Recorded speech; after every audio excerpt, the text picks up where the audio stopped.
আসসালামু আলাইকুম সম্মানিত দর্শক, সকল প্রকার কৃষক, তরুণ উদ্যোক্তা এবং কৃষিপ্রেমী বন্ধুদের জানাই হেল্প এগ্রো বাংলা চ্যানেলে স্বাগতম। তো আপনারা জানেন যে বর্তমান শীতকালে আসলে পেঁপের সৌন্দর্য থাকে না।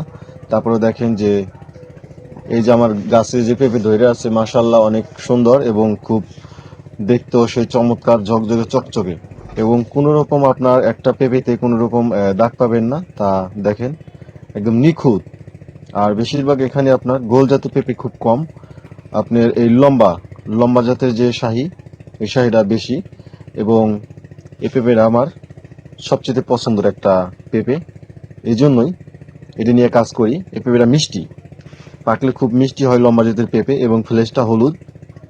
আর যদি কিনা এই পেঁপেতে আপনি হরমোন না দেন, পেঁপের সাইজটা এরকম থাকবে, ছোট এবং টাইট থাকবে, কোনো রকম বড় হবে না, বেশি একটা মিষ্টতা বজায় থাকবে। আর যদি হরমোন স্প্রে করেন, তবে গাছের যে পেঁপেগুলো ধরে আছে ঠিক এভাবেই ধরবে, কিন্তু পেঁপেগুলো আপনার এই বড় হয়ে যাবে যদি হরমোন দেন। আর যদি হরমোন না দেন, পেঁপেগুলো এরকম শক্ত থাকবে, হার্ড থাকবে এবং খাইলে মিষ্টি। আর হরমোন দিলে একটু পানিশিতা হয়, তবে আপনার পানিশিতা হইলেও মিষ্টতা অত বেশি যে ঠান্ডা মিষ্টি। আর যদি নাকি হরমোন না দেন, কড়া মিষ্টি হবে, আর সেরকম একটা রেজাল্ট পাবেন। তো অবশ্যই যারা আমার কাছে এই পেঁপের জাতটা নিছে, তারা সবাই আসলে এই পেঁপের জাতটা আপনার চাষবাস যে করতেছে খুব ভালো আছে এবং হ্যাপি আছে। এই জন্যই বললাম, যারা পাকায় বিক্রি করবে তারা শুধুমাত্র এই জাতটা আসলে হরমোন দেয় না। আমার কাছে পরামর্শ যে ভাই, মিষ্টতা আসলে কেমন, কি করলে মিষ্টতা বাড়বে, মিষ্টতা বজায় থাকবে। তো আমি তাদের বলি যে আপনার হরমোন স্প্রে করবে না, তবে মিষ্টতা বজায় থাকবে। এই জন্য সাইজটা থাকবে ছোট এবং পেঁপের আকার থাকবে এরকম। তবে আপনি এই ইচ্ছা মতো আসলে রেজাল্ট পাবেন চাষবাস করলে। তো এটা আসলে মূলত সবচেয়ে, দেখেন আমার একটা পেঁপো আপনার ওরকম মানে সাইজ মতো না। শুধুমাত্র যদি সবজি করেন তবে অনেক বড় করবেন, হরমোন স্প্রে করবেন, কোনো সমস্যা নাই, কারণ এটা সবাই করে, এটাই স্বাভাবিক। আর এই পেঁপের আগে মানে আপনার সাইজটা এখানে যা আছে 2 কেজি 2.5 কেজি, এটাই পারফেক্ট। তারপরে ওই যে আমার দূরে একটা গাছ দেখেন, এটা গোল জাতের শাহী। আমার বাগানে গোল শাহীও ব্যাপক হারে আছে। এটার রেজাল্টও খুব চমৎকার সুন্দর। তো আজকে সকালে 3টা পেঁপে ছিল নিচে, বীজের জন্য রাখছিলাম, পেঁপেগুলো ছিঁড়া হয়েছে। তো তারপরে দেখবেন যে মাশাল্লাহ প্রতিটা গাছে কম বেশি হোক পেঁপে আছে, কেননা অত বেশি নাই। বিগত আপনার 1 মাস আগে পেঁপের দাম ভালো যাওয়ায় সব পেঁপে ছিঁড়ে মানে হারভেস্ট করা হয়েছে, ছিঁড়ে আপনার হারভেস্ট করে আরো বিক্রি করা হয়েছে। তো ভালো একটা দাম পাইছিলাম, 20-22 টাকা, আবার একদিন গেছিল 26 টাকা। তো এরকম ভালো একটা রেজাল্ট পাওয়াই পেঁপে শুধু আমার এই বাগান না, আমার যে 3.5 বিঘা বাগান আছে পাশেই, তো ওই বাগান থেকে আমি পুরা হারভেস্ট করছি।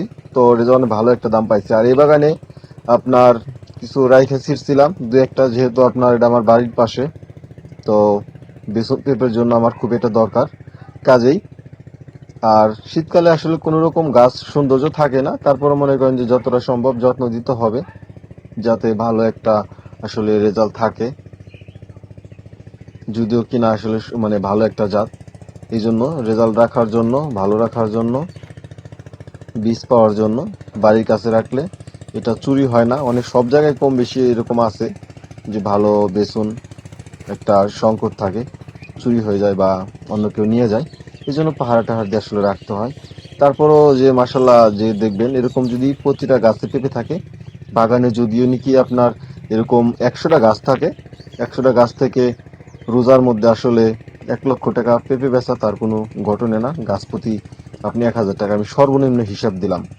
এখানে যদি আপনি 10টা পেঁপে থাকে, 100 টাকা বিক্রি করলেও 10টা পেঁপে যদি 2 কেজি করে থাকো, 50 টাকা হিসাব দিলাম। আসলে 50 টাকা কোনো পেঁপে নাই, একটা গাছ আসলে পেঁপে থাকে আপনার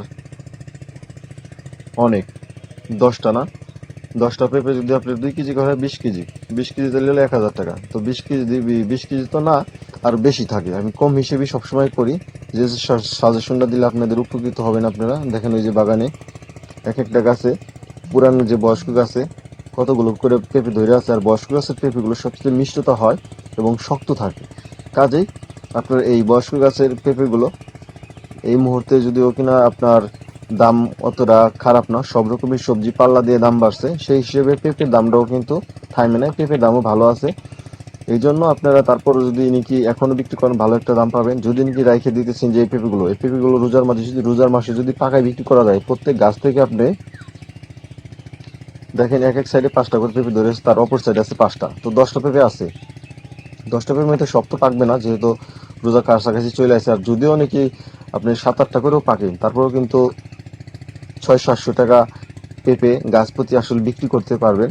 সব গাছে না পারলেও কিছু কিছু গাছে বিক্রি করতে পারবেন। তো এরকম যদি হয়, আর যদি নাকি আপনি জমায় রাখেন, তাহলে কিন্তু বিশাল একটা রেজাল্ট। তো এইভাবে আসলে